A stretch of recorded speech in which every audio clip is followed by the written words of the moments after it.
बऱ्याच लोकांना हा प्रश्न असतो की पावसाळ्यामध्ये मोतीबिंदू सर्जरी करायला हवी का नको। नमस्कार, मी doctor Anand Deshpande from Deshpande eye hospital and laser centre. आपल्याला बऱ्याच लोकांना हा प्रश्न असतो की पावसाळ्यामध्ये मोतीबिंदू सर्जरी करायला नको।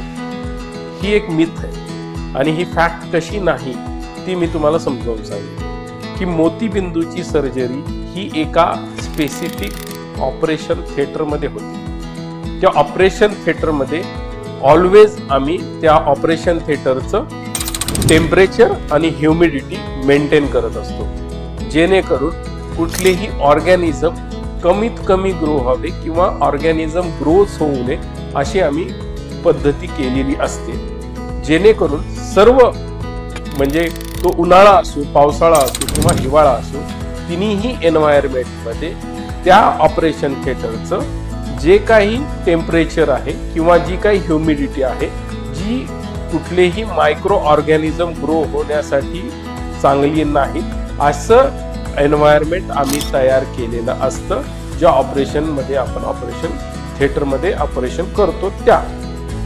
तर त्यामुळे वेगळं काहीतरी करावं लागेल मॉन्सून मध्ये किंवा पावसाळ्यामध्ये किंवा हिवाळ्यामध्ये असं काहीही नसतं। सर्व गोष्टी तेवढ्याच क्लीनली होतात, त्याच्यामुळे तुम्ही कुठल्याही ऋतूमध्ये जर सर्जरी केली तरी काहीही फरक पडत नाही।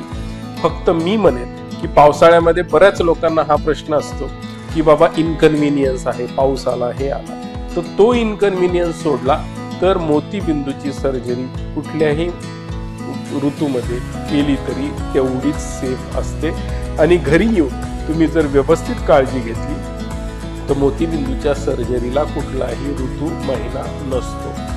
थँक्यू।